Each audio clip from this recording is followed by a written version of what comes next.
Hey everyone, it's Tim again, and I got a quick breakdown for you guys on all of the student loan forgiveness as far as what the three big bullet points are.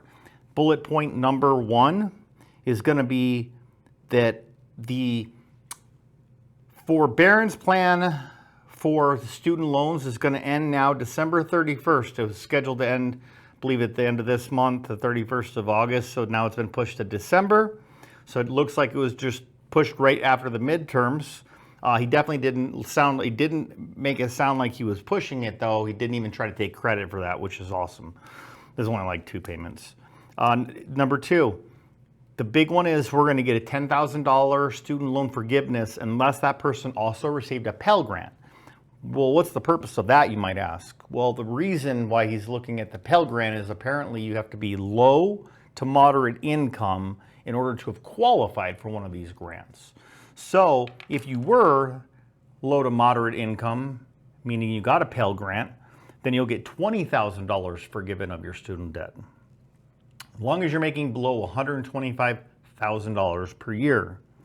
And then the third thing I picked up on, this is a brand new one, I didn't pick up on this one before, was the income-based repayment plans and how they're going to make them so that they're a maximum of 5% of discretionary income. Okay, now the reason I like that is because that's after you make your house payment, your car payment, your insurance payment, and all your other debt obligation payments, other than probably like discretionary. They might take out things like, you know, if you have a loan on a boat or something like that, they may take that out and remove it. Either way, let's say that at the end of the day, you have $100 left over of discretionary income. Well, then the maximum that you're going to pay is $5. So for every $100 of discretionary income, it's going to run you $5 per month on your student loan. So let's just do the math breakdown. And then we're also going to need to know, do we need to qualify every year? Or is this going to be a one-time qualification? Because then that would mean then if somebody was making less than $125,000, they're not incentivized to make more than $125,000 due to the fact that you have 20 years worth of forgiveness if they can make under that. So I think that's not a great thing. I don't like that for students. I don't like that. If I was a student, I want somebody to push me to make more, and not for me to think that $125,000 was my limit. You know what I mean? I want to know that I want to learn.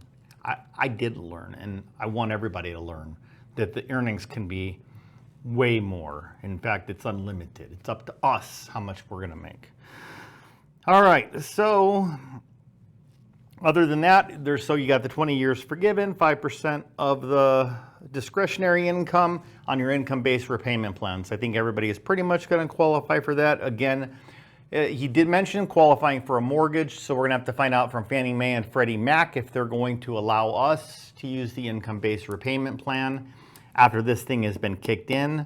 I know there are some guidelines on it right now. I think if you go Freddie Mac, then you can already use the payment.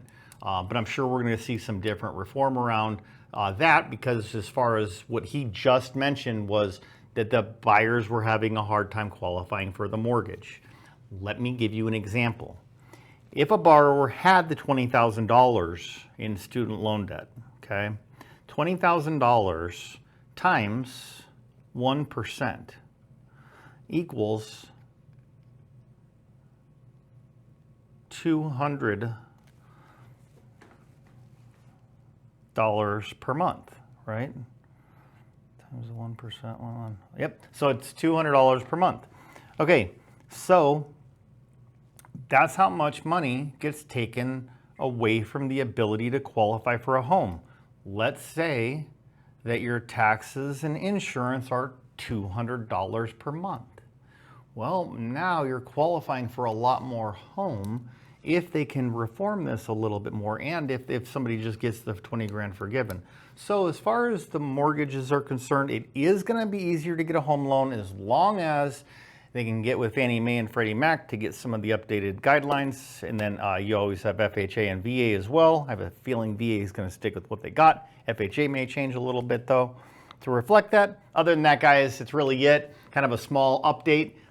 Good information for those who have student loans. Very inflationary for the market. Interest rates will jump. Okay, because Jerome Powell, he's trying to fight inflation. He's trying to tamper down the market. And now we have the government going in and introducing additional stimulus by about to the tune of $300 billion. So I think what's going to happen is over the next day or two, you're going to start to see the 10-year really start to fly up. But I saw it went up to 3.1 as soon as the announcement was made. It's very inflationary, you know, injecting more stimulus into the market. So either way, it's a good thing for those of you who are getting the 20 grand forgiven. I am happy for everybody in that respect. But that's just a quick breakdown of what happened. All right, thanks for coming, guys. We'll talk to you again. Bye.